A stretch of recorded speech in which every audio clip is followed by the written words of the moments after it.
dann fangen wir an. Herzlich willkommen, Sie hier im Raum und Sie digital. Mein Name ist Tim Schuchter, ich bin der Direktor des Brandenburgischen Instituts für gesellschaftliche Sicherheit, dem BIX. Und wir sind hier heute wieder bei einem PizzaSeminar mit der Pizza auf dem Tisch, um etwas gleich über den Waffenhandel zu hören. Und dann wechsle ich auch gleich die Sprache. Zunächst aber sozusagen die House Rules. Die Pizza ist dafür da, gegessen zu werden. Und bitte bedienen Sie sich und fühlen Sie sich auch nicht fehl am Platze, wenn Sie essen, während unsere Referentin gleich spricht. In Adelaide, I did warn you that the pizza here is not Italian but more American style, but I hope that is in some way tolerable for you. But yes, so please go ahead and help yourself with the pizza. Yeah. And now I stick with English because when you have read the invitation properly, you know that this pizza seminar will take place in English. It has to, because our guest, Adelaide Baronchelli, is not yet fluent in German. You are an assistant professor at the University of Turin. Yes. And you have done your PhD at the Catholic University of Milan. You studied in Essex, and your research interest is in guns and weapons. Yeah.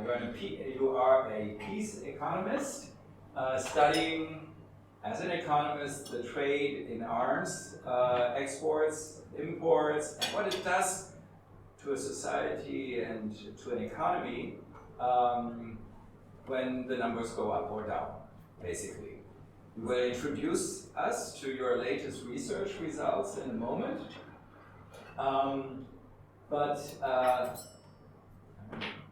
Not most importantly, but yes, for me, most importantly, as you know, we have often visitors at the Pizza Seminar, people coming from other institutions presenting their research here to us because we find it interesting, want to hear more about it. And this is certainly the case with Adelaide, but with her, it's what's the bigger story here is that yes, she comes here from the University of Turin at the moment, but she will be with us, the BIX, starting August 1st. So you will be part of the team in the summer. But before you do join us, I thought it would be a great idea to hear what your previous work has looked like, and also for us then to think about how this matches with our research ideas and research interests. So I'm very excited that you came here to Berlin, and I'm even more excited that you will come here long term, starting this summer. So familiarize yourself with her. You will hear much more from Adelaide in the future. But for now, we are interested in hearing from your latest research. And you already do what you're supposed to do. That means eating the pizza. And for you who join digitally, you have to take care of your own lunch. I'm sorry. So maybe next time you want to consider coming here to us and have lunch with us. And food for thought, this time from Adelaide Baronchelli. Thank you very much, and please, I'm looking forward. And grab a pizza myself now. Thank you, Tim, for the nice introduction, and thank you all for this pizza. Okay. Well, think about which kind of topic to present to this day. I decided to choose some topics that, in my opinion, are interesting regarding the arms trade. And among these topics, there are also some of my current research about that, but not want to give you some idea about how we think on arms trade in the academia and the scientific literature. But before going to this topic, I would like to make some introduction on the arms trade.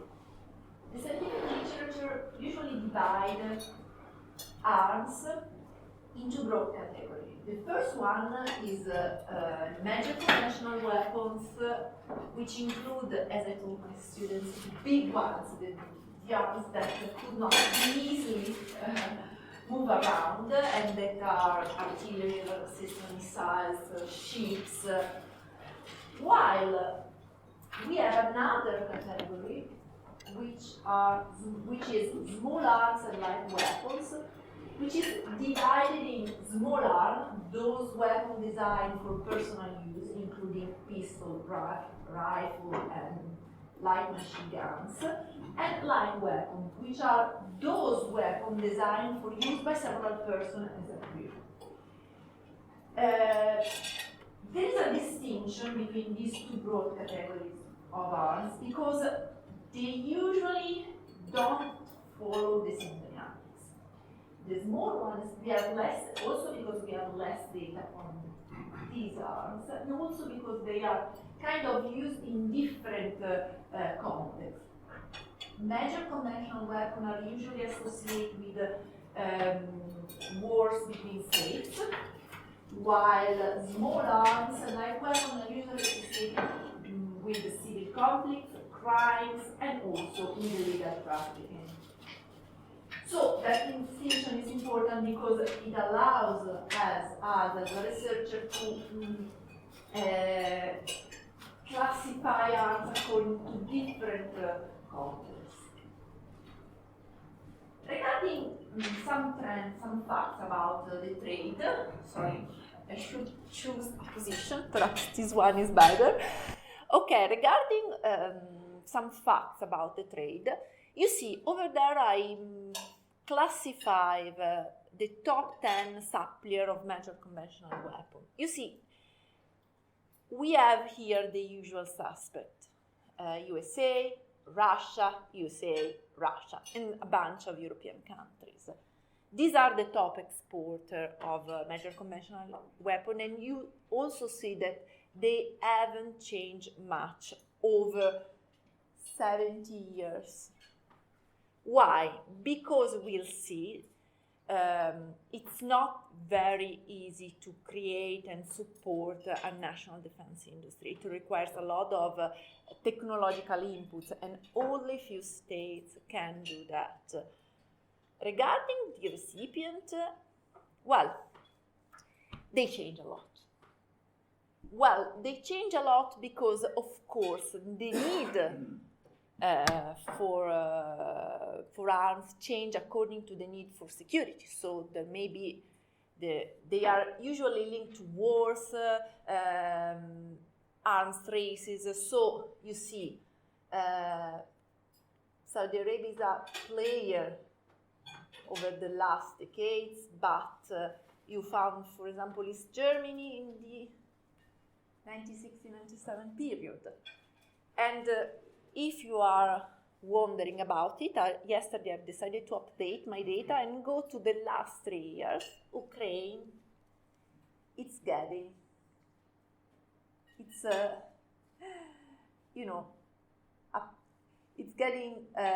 definitely a role in this list because, and this is, Ukraine wasn't in the list until 2020, and now it is in the list, but especially because export of arms were directed toward Ukraine in 2023.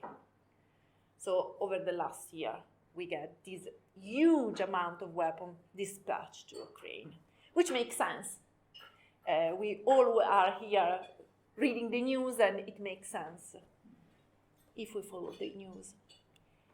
Regarding small arms, you see, my data are not updated because one the first big difference between major conventional weapons and small arms is we have data on major conventional weapons. CIPRI does a great job in collecting this data, and you also been able to kind of measure this data. But we don't have the organization that was in charge collecting data on small arms actually recently closed. So I have data until 2017, and then no more data from Seoul. So researcher on this topic needs to find other source of data. Regarding the data itself, top 10 suppliers are mostly USA and Italy, with USA covering a large part of exports of small arms, about 50%. Italy is the second player, but its share on world export of small arms is about 10%. So there is a huge difference between the top first player and export and the second player. Italy actually has a reputation for sporting rifles, guns with Beretta, which is the leading firms in the sector. There is a district, the Valtrombian district, where they produce a lot of arms, and that's explained the data for Italy. I don't know about Germany, I have to know, but yes, Germany is also a big producer of small arms, with its share being about 60% of total export of small arms. So not much compared to the United States. Supply actually has in major conventional weapons, you see, they can change, but the most interesting fact is the USA is, as well as the top exporter, as well as the top importer of guns. This could be explained by, I believe, the large domestic market for small arm, with all the effect we know on the USA. Unfortunately, in this case, I cannot update my country to give you some data on the recent years and on how much small arm we are exporting in Ukraine, because I don't have any reliable source for this data, but something that should be done, I believe, in the future, because we need data on that, especially because, as we are going to talk about, guns are dangerous things to trade. So, after introducing you to some basic facts about the trade, let's jump to the first topics of this day presentation, which are the reasons why countries do trade arms. Well, the most important things to know on this topic is that in this kind of trade, economics factors are really intertwined with political factors. If we compare the trade in guns and the trade in cars, they move along very different dynamics. Trade in arms is most explained by political issue, not economic factor. Dividing this factor in the demand part and in the supply part, well, if we consider the reason why a country should import arms, the main factor is, of course, security. A country decides to increase its import in arms because it feels threatened, and this threat could be real or perceived. It doesn't matter, but security reason is the most important reason for a country to import weapons. While on the supply side, I believe that things are more complex. You see, economic factor and political and strategic reasons really move together behind the decision for a country to export weapons. Economic factors are, of course, are the top reason. If you sold to another government arms, you expect something in return, mainly money. So the basic economic incentive is here, the need for profit. But this need for profit is kind of intertwined with the need for support the country's arm industry. Arm industry are very costly. I already told you that. So, especially because to have a efficient arm industry, you have to spend a lot of money in research and technological inputs. So you have to have you have to pay for the human capital. You have to pay for research, and these research are going to give you returns in a couple of years. So it's very costly, and you see, this cost is mainly in the hands of governments. So it's it's taken into account for budget defense. And it's very difficult to explain to your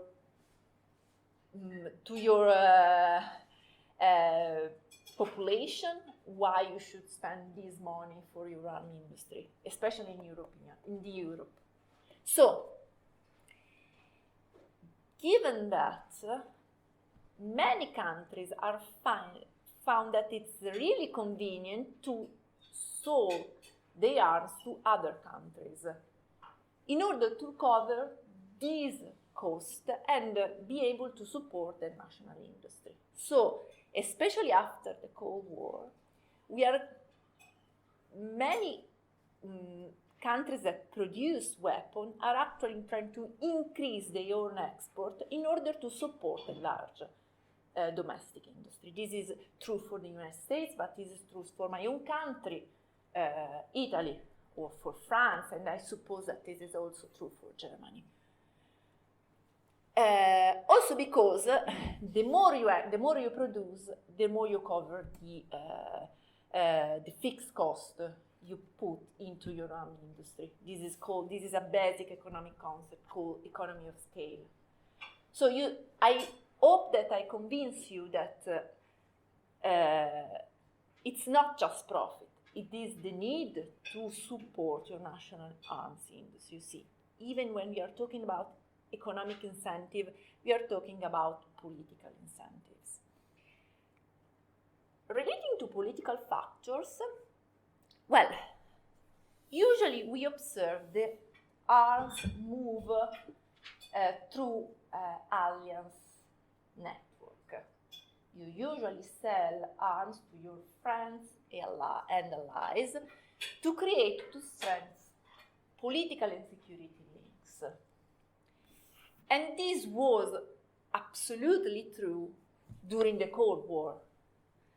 The USA, the western part, during the Cold War, basically, the war was divided into blocks, and this was especially for the arms trade. It was almost impossible to sell to countries belonging to the other blocks, or to countries that weren't your friends or allies.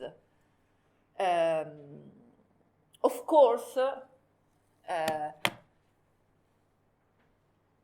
arms were also exported towards countries that kind of enter the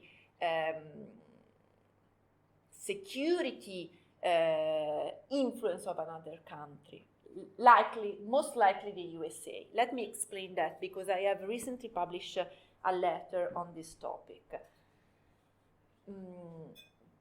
There are a couple of studies showing that after CIA intervened in a country, CIA has a long story of intervention toward South American countries, but even Europe. CIA was present both in Italy and Greece for a long time. you see, there is literature showing that these interventions were linked to an increase in trade, not in arms trade, but just merchandise good trade, and also in military support in forms of, training and military alliances. What the literature so far haven't shown that CI intervention, the first form of support after a CI intervention is usually arms.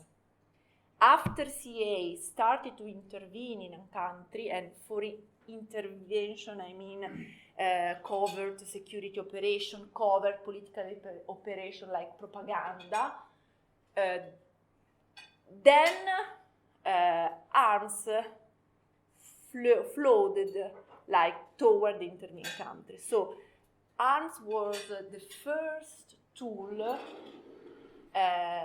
after CA kind of intervene in the country. And this is true for the US, less for the Soviet Union. I haven't found proof about arms flowing from the Soviet Union towards countries that were kind of supported and protected by KGB. Also, so this confirmed the idea that arms that doesn't move randomly through the world, but they are kind of supported by some strategic and political plans. Of course, this is for the Cold War. Things have changed after the Cold War because we see that the economic incentive it's more important. During the Cold War, for obvious reason, the political situation kind of blocked the freedom to export toward other countries. This is not true after the Cold War, and to prove it to you, or at least to show it to you, I would like to quote a study by two Swedish scholars, which kind of studied the global arms trade network over from the 50s to the early years of the new millennium. And you see, they use a bunch of statistical techniques, among which they use this graph network that are quite interesting. You see, the network during the 50s was kind of divided. We have Soviet Union here and the USA here. The world was actually, even if if we consider arms flow, the world was divided in two blocks. But things changing over the years. During the 70s, you still see the blocks, but you see the number of countries receiving arms, exchanging arms has increased, and moreover, you see that there are a lot of links between the two nodes. While before, there was just one country, couple of countries, among which we find Czechoslovakia and Italy. Once again, Italy is kind of interesting case for the Cold War dynamics. And over the last few years, well, you see the blocks kind of disappear. I don't want to say that everyone is trading with everyone, but you are more, my interpretation of this result is that you are more free to sell to another countries independently of the political association of this country. Of course, the political network is still important. You are more likely to sell arms toward your ally, but it's not, political alliances are not anymore a reason that restrict your freedom to export. Okay, and another factor that could influence the trade in arms is actually the need to gain access to raw materials. I found it very fascinating, and I would like to quote this study from a friend of mine, Vincenzo Bove and Claudia, and so on and so forth, that study the link between export of arms toward a country and import of oil toward the exported country of arms. Actually, the most interesting thing of this study is that they divide the link between arms and oil in two kind of situations. The first one, which they call the local oil dependence, is the situation where a country is like dependent in terms of oil from another country. And this kind of dependence increase its export of arms toward that country. So, if you give me oil, I'm going to give you arms. This is a kind of an exchange situation. I give you something, and in exchange of that, you gave me something. It's not. I'm not saying that this is oil for arms. What I mean, arms are paid in cash, and oil is paid in cash. But if you are dependent from a country in terms of oil, you are going to give it some arms. The other hypothesis they made, and in my opinion this is very interesting, is that independently for your own dependence from oil, you are more willing to give arms to a country if this country is a big producer of oil. The most important example in this term is Saudi Arabia. The United States gave a lot of arms to Saudi Arabia because they are kind of allies, but also because Saudi Arabia is the most important player in the oil market. And what is the mechanism behind that? You try to stabilize the country. If you stabilize the country with arms, so if you maintain the social order, political order in that country, you avoid oil shocks, price oil shocks. And that's exactly what the United States and other exporters of arms want to avoid, price oil shock.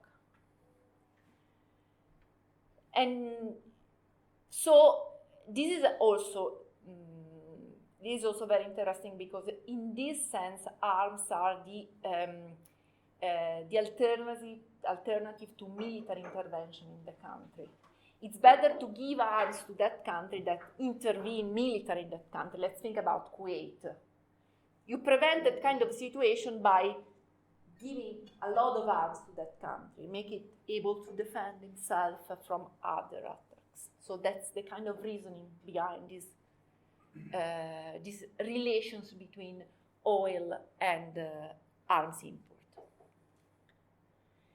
And so this is for the first part of my presentation, which is about the reason why countries should export arms. Another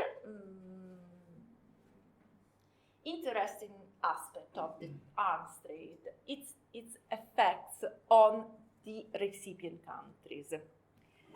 Well, this is very interesting because for years the NGOs kind of publicly expressed their own concern about the inflows of arms toward kind of politically weak countries, and they keep on reporting on the consequence of these imports. But the literature actually have started to study this aspect only recently. And the study I'm going to present to you are pretty interesting in this sense, because the research has actually uncovered some links between arms and civil conflict, which is an obvious one, not so obvious to quantify, but an obvious one, but also on terrorism and human rights violation. About civil conflict, well, the study on civil conflict are basically divided in the ones studying arms import and the likelihood that these imports increase the probability of a conflict outbreak, but also on the lethality of conflicts. The first study, this research group is actually located in Munich, so it's a German research group. They published this study where they kind of find a link between imports of arms, both major conventional weapon and small arms, light weapon, on the likelihood that a conflict outbreak, and they quantify these impact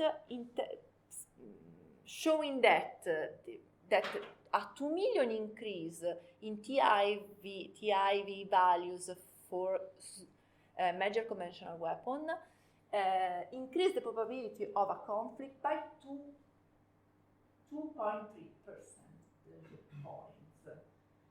These, however, only for countries that where the conditions are where there are some specific conditions that could lead to a conflict. So what they are basically saying is that arm imports can cause a conflict only in those contexts where there are some institutional characteristics, where there are some economic characteristics that could lead to conflict.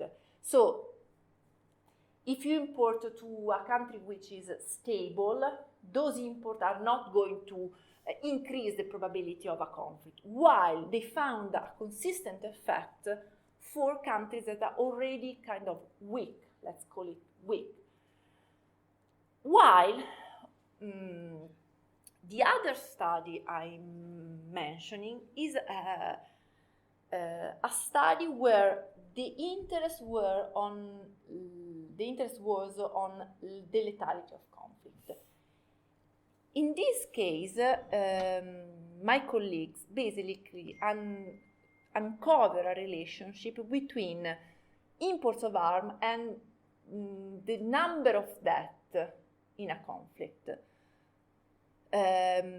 They show that, for example, for Pakistan, that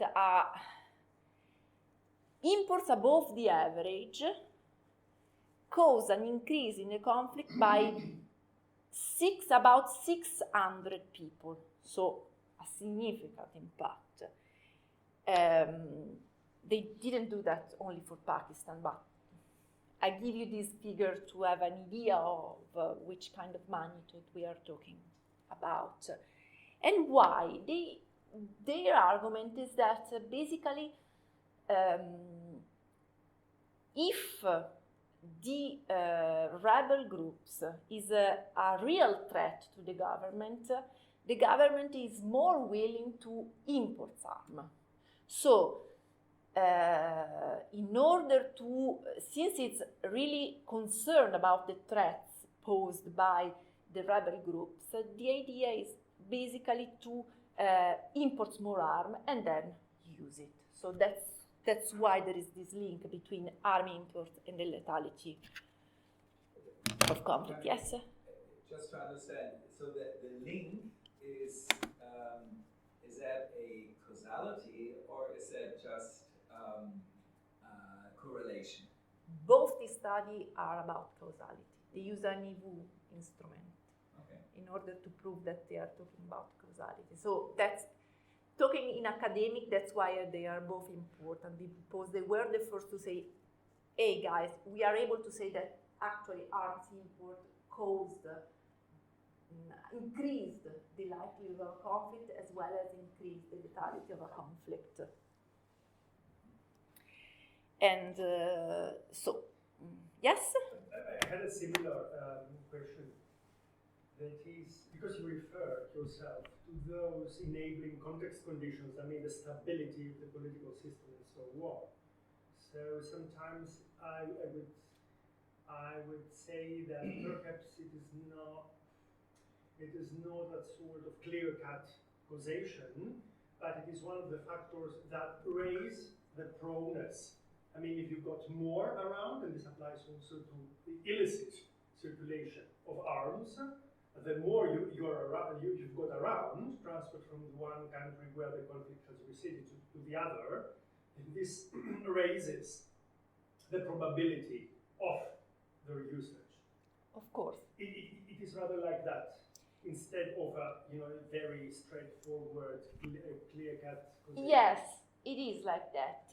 Both these studies say, in the first case, they say, okay, arm imports, in order to cause an increase in the likelihood of a conflict, basically needs to be directed toward countries that are already prone to conflict, okay?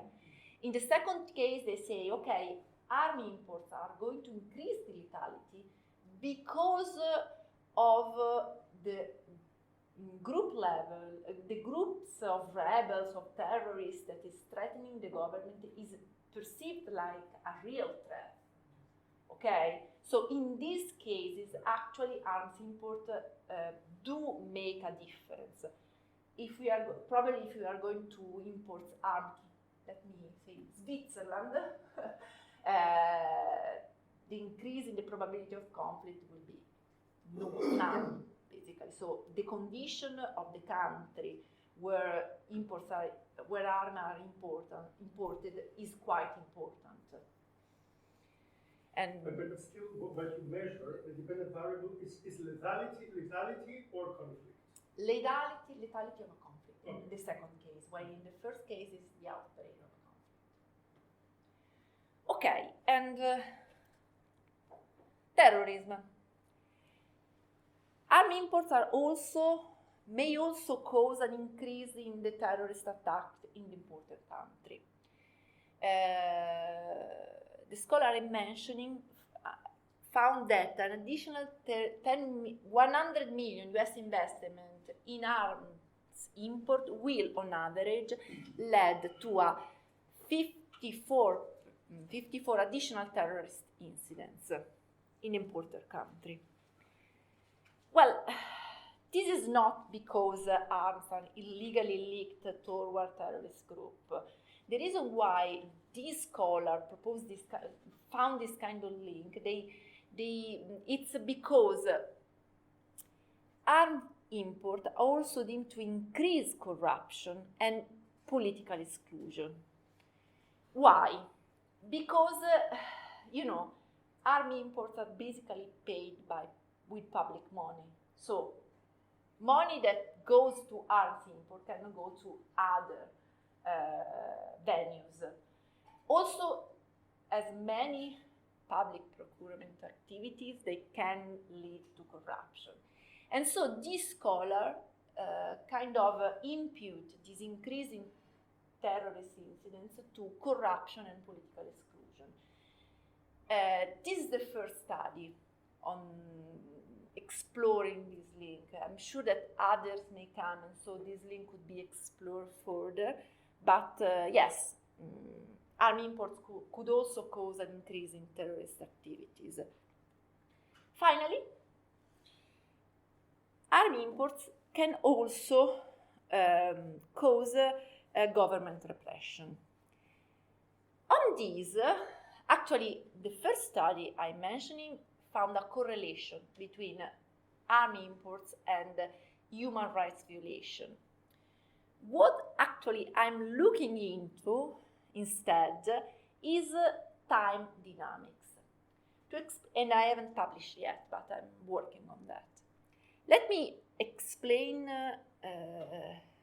my argument with an example. In Turkey, Erdogan, before increasing his control activities over the population and civil liberties, started to forge an alliance with police forces. This is not a unique situation. Usually, dictator, before becoming dictator, start to forge alliances with some part of the military. Police forces in the case of Turkey, because actually the military forces were against Erdogan in the first place. So, how Erdogan forged an alliance with police forces in Turkey? In many ways, but also through small army imports. So, guns were given to the police in order to enlarge its police controllability over Turkey. After that, usually we saw an increase in government repression. So, starting from this example, we start to look into possible time dynamics for the link between arms import and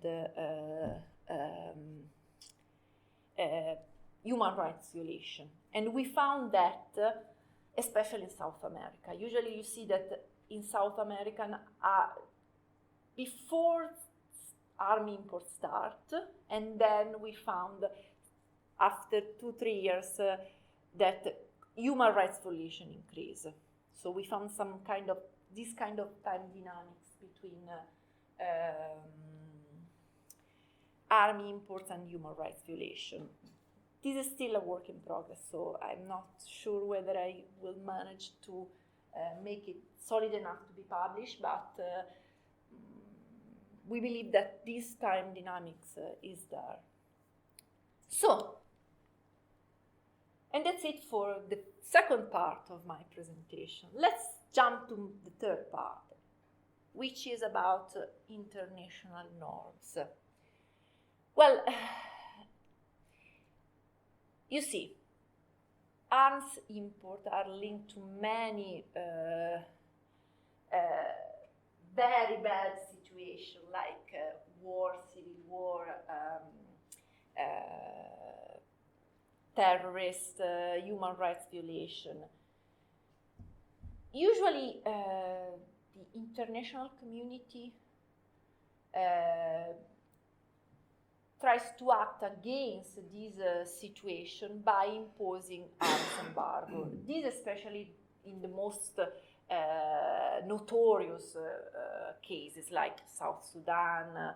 I'm thinking about China, which is still under EU arms embargo since the 90s, for the Tiananmen in fact. This embargo has been violated many times, but is still there. So, the way the international community tries to react to this situation is usually arms embargoes. They are the most common form of economic sanction, and they are, as I told you, used in case, very important case of human rights violation, nuclear weapons development, war, and let's think about Sudan. Situation where the public opinion is very empty about. The main goal of arms embargo is to, first of all, restrict the inflows of arms toward the country, the target countries, and then hopefully make the target country change its behavior. Regarding to that, I have to be straight on that. Arms embargo usually fail. But the first goal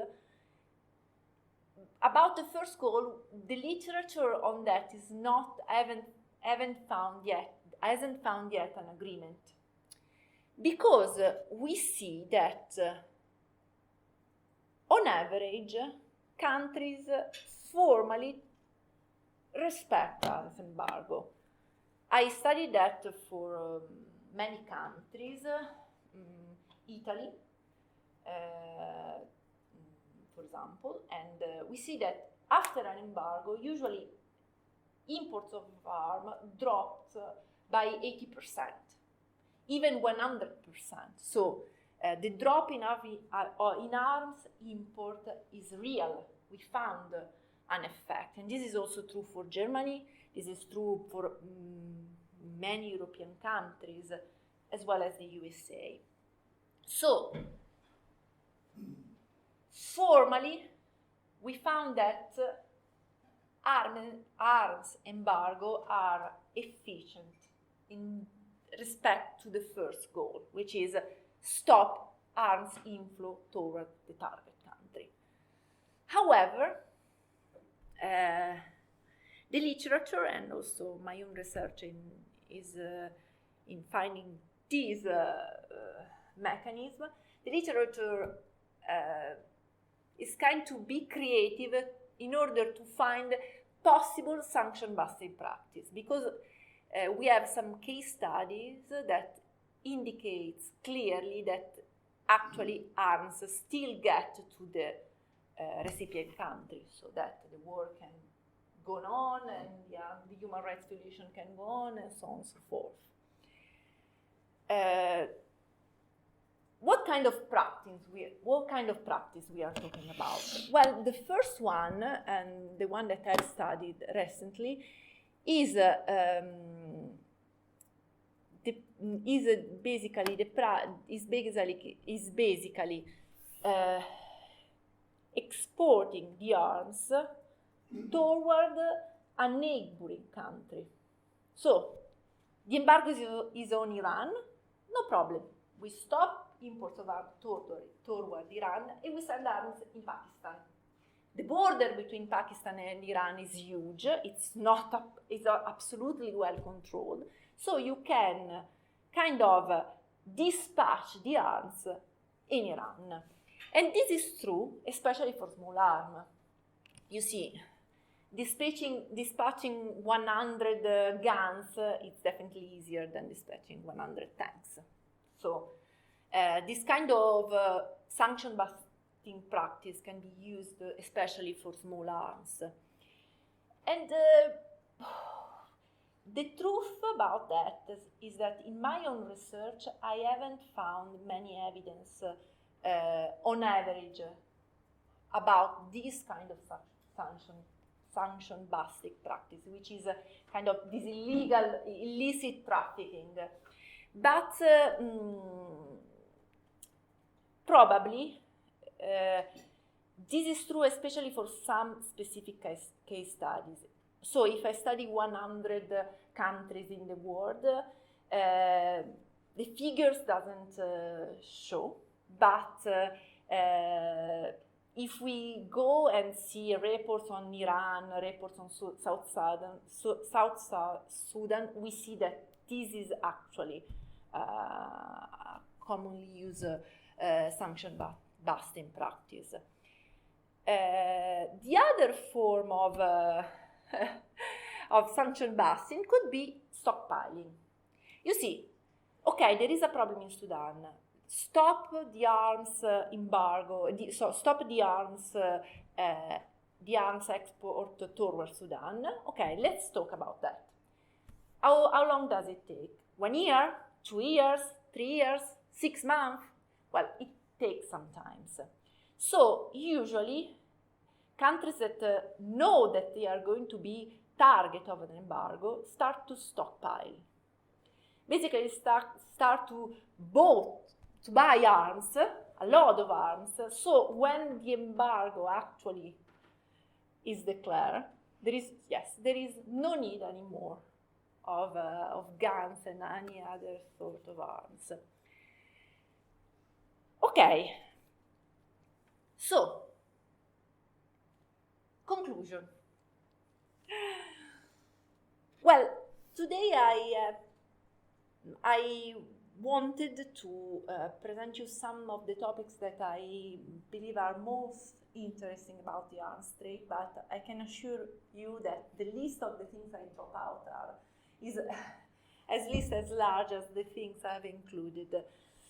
Basically, to conclude, over the years, the trade of arms has moved beyond the traditional political network system and has become more widespread. The exporter acts according to a wide range of political and economic factors, and these could have some effects on the importer, especially in terms of worsening its own condition, political and security condition. And we also see that arms embargo doesn't work very well as a form of arms control.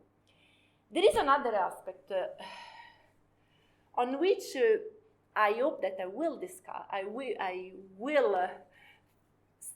make my own research in the future. I talk with Tim on that. I discussed the potential effect of arms trade in the importer country, but what about the effect of the arms trade on the exporter country? You see the implication for the national defense budget. Many arm industry firms are financed by the public budget. But on the other hand, there could be also a sort of arms export could also backfire in terms of security. Why? This is not an example that I elaborated on my own, but we were discussing on this with Tim. Let's think about Ukraine.